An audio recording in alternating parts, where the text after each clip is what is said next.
Welcome, my two-piece fam followers. Today I want to just start this episode off with a dedication to a man who was about media life, who was about equality for people, who was about state legislation, and just a great man. So I want to dedicate the rest of this year's episodes to David Mack III, as I affectionately called him Uncle David. Great South Carolina State representative in the House of Representatives who fought for equality, who had his own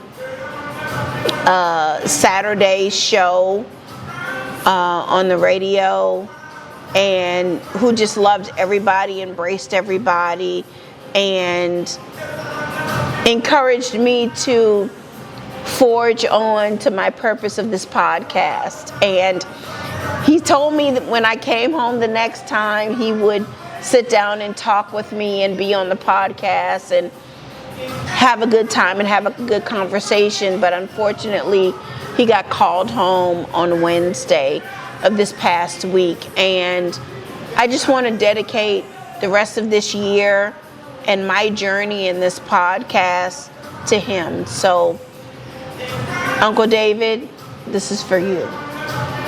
Thank you for believing in me. Thank you for talking to me about podcasting and journalism and speaking your word and being in your truth. So I just want to take a pause for you, David Mack III, and I just want to say thank you.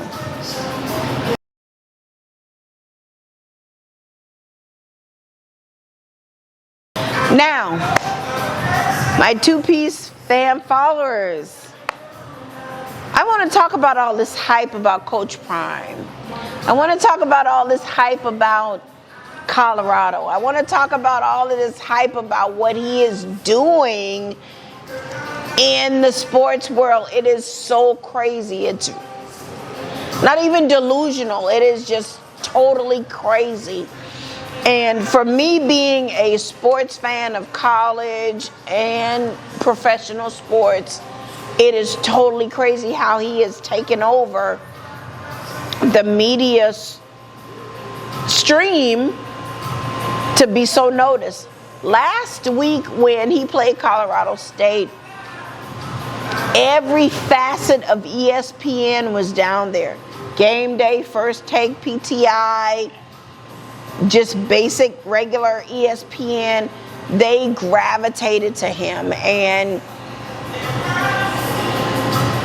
he has just totally taken over the sayings. He did patent some of his sayings of "we coming" and "I ain't hard to find," and the shades that only cost $67, which they gave him because of the year he was born. So it's pre-order of $67, and everybody is going to be wearing these shades all over the place. He is a businessman. He is making what he needs to do to make money for him and his family and sustain that. But I'm sure I'm going to get a little pushback on this, and I'm okay with getting the pushback, but I want you guys to just think about it right quick, and I'm sure Prime is thinking about it. Hey, Coach Prime. I want you to think about, he's 3-0 right now, which he has superseded Colorado's last year's record of 1-11. They're 3-0 now, so I mean that just blows that out of the water.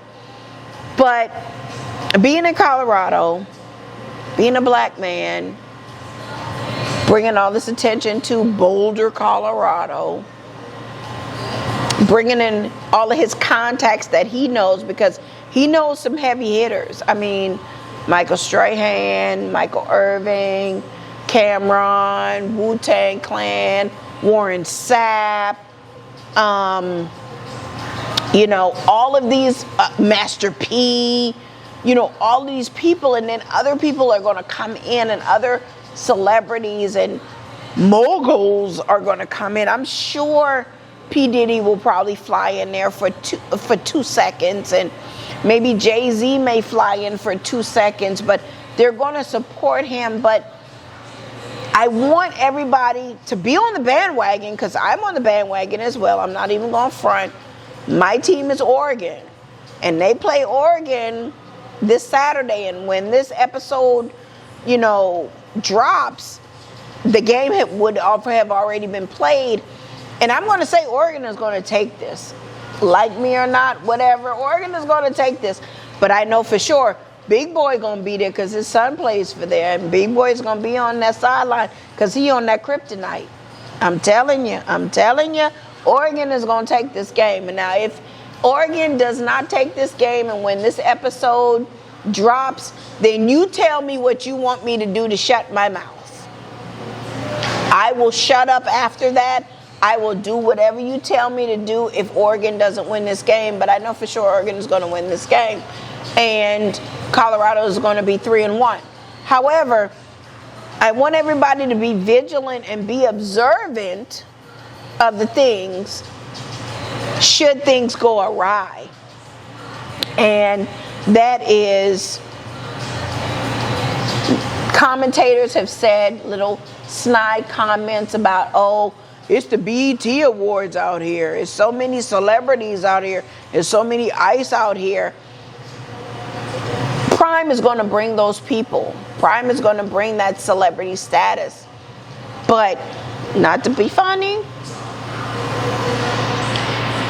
white people privilege, they're not going to like all of us being out there. You brought Wu-Tang out there. Granted, you ain't bring Method Man out there, but you brought Wu-Tang out there.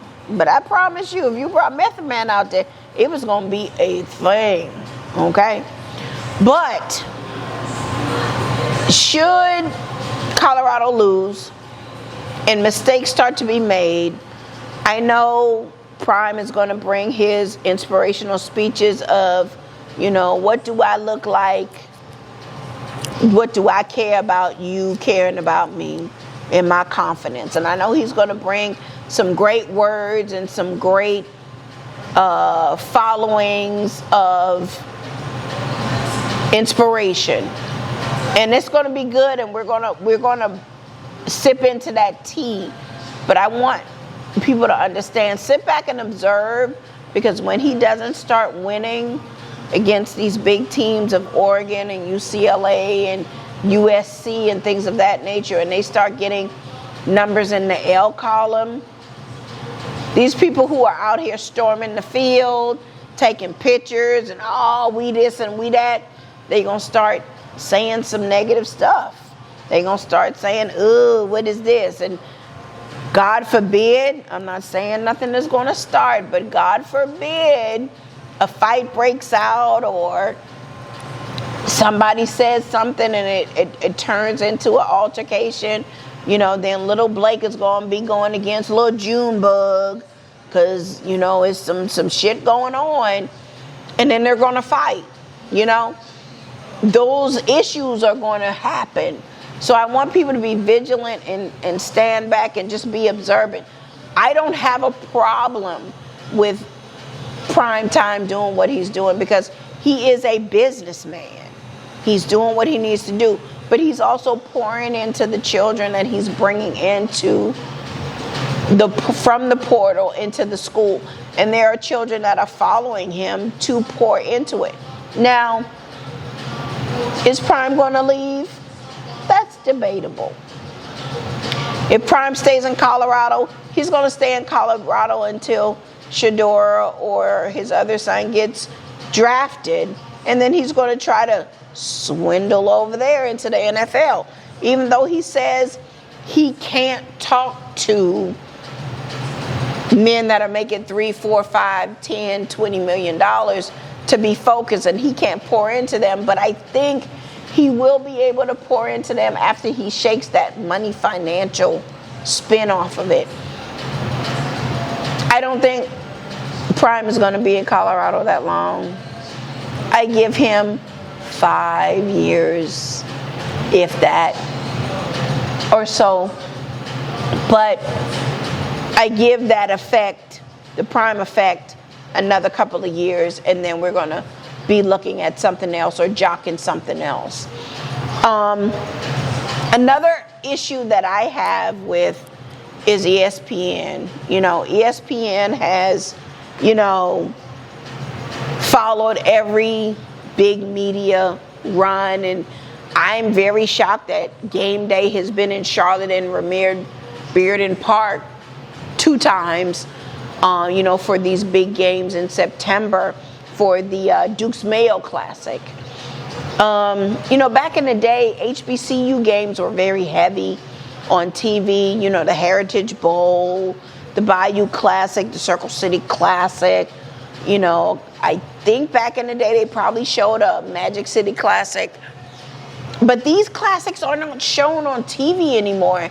And I'm very bothered by that. Thanks to the ACC network and the CIAA network and the CW here in Charlotte and other local stations, and then also ESPN3 that shows those other schools such as us HBCUs their games. I'm very happy to see that, because we don't get the prime times. Now back in the day, in the late 80s, early 90s, they showed the Heritage Bowl on TV. They showed the Bayou Classic, because the Bayou Classic is the Saturday after Thanksgiving, so they would show that on NBC. So that was very prime time. I used to look at, the Atlanta Classic in September on TV before I actually started going physically to actually experience that in Atlanta with the 100 Black Men of Charlotte. But Game Day, PTI, pardon the interruption, First Take, all these other ESPN shows flocked down to Colorado last weekend. So even 60 Minutes flowed down to Colorado to give Primetime his spotlight. And where's that flock for HBCUs? Where is that attention to HBCUs? Last Sunday, the 49ers, I can't remember who they played, but the 49ers played somebody, but you had 2 stellar HBCU guys playing in the game. They went to the same school, South Carolina State, in Orangeburg, South Carolina. Now, I say Orangeburg, but everybody say Orangeburg. At South Carolina State University, SCSU. Big ups to the Bulldogs, big ups to the Marching 101. But they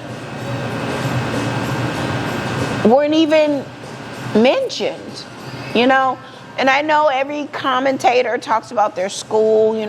Shannon Sharp talks about Savannah State, and Stephen A. talks about Winston-Salem State. And, back in the day, before Tom Joyner went off the air, he used to do his Sky show at A&T, because that's where he went. And, our resident love, No Limit Larry, he went to Johnson C. Smith, Golden Bulls. Hey, Golden Bulls. He does the Morning Madhouse on campus during homecoming week. He pulls that love and that attention to Johnson C. Smith. And, Steve Harvey would go to, certain schools and things of that nature. But, Tom Joyner went to A&T, put them on blast, put them on camera. Game Day, I need you to do that. I mean, Game Day, you probably only went to about 3 or 4 other, HBCUs during that time. I think in 2008, if I'm not mistaken, you went to, Florida A&M and, a couple of other schools for, that recognition. But again, I need for you guys to, focus. on the HBCUs. And granted, we're not as big as a Clemson or a USC or Oregon or somebody of that nature. You know, yeah, we're not like that, but I mean, we still have great people that came out of these schools that got drafted. And I think one of the newer stories that have resonated with me is, you know, Robert Porcher, former Detroit Lions,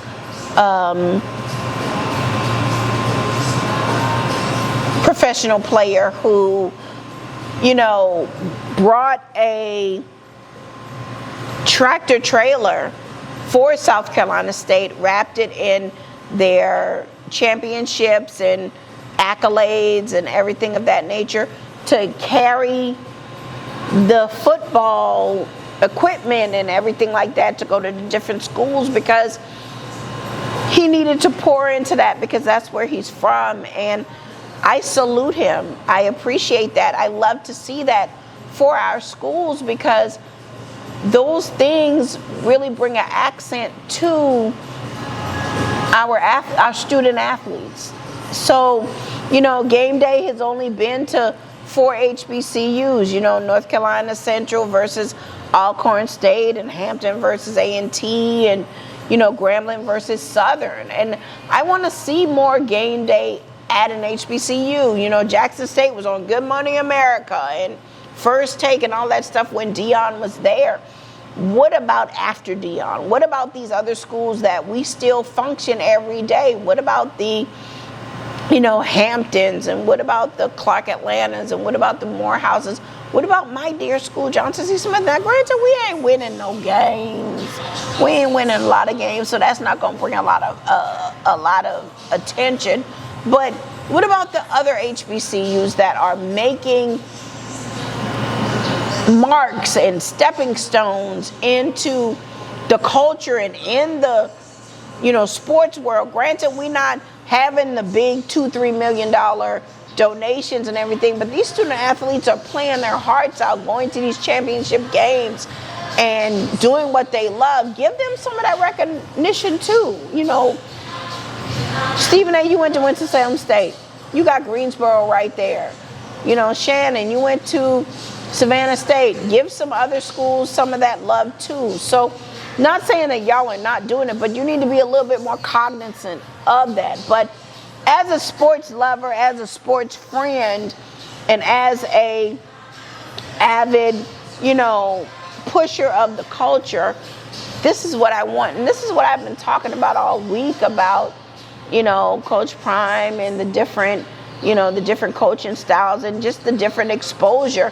We need to expose more of the HBCUs. Back in the day, we got exposed, and then we got buried under the big dogs of Alabama and Texas and USC and Clemson and Nebraska and Oregon and everything like that. Let's get unburied. Let's push up to the forefront. Let's get a little bit more games. And I know you probably are against me or maybe having some different opinions about it, but comment below. Comment below and let me read those comments, because I want to hear what you're saying and what you feel about it and what you think about it. And I invite you to do that, because it's not a disagreement or a debate. It's a good conversation to hear about different types of, you know, opinions of what's going on. So, my two-piece family, I want to say thank you for listening. I want to thank you for always clicking that notification button and subscribing and listening to what I have to say every week in this seat. But most of all, I want to say thank you to my Uncle David for continuing to give me, or who continued to give me, that inspiration of completing my journey of this podcast, and him telling me, never forgetting who you are and always standing strong when you get in this seat and behind these cameras, and just be you and love what you do, and don't back down to any comments of what anybody said, because your comments is a fuel for a conversation. And that conversation can yield good results for both understanding. So Uncle David, I love you. Rest in peace. And to my two-piece followers and family, I bid you adieu. Shades on, glasses up. Where we're going next?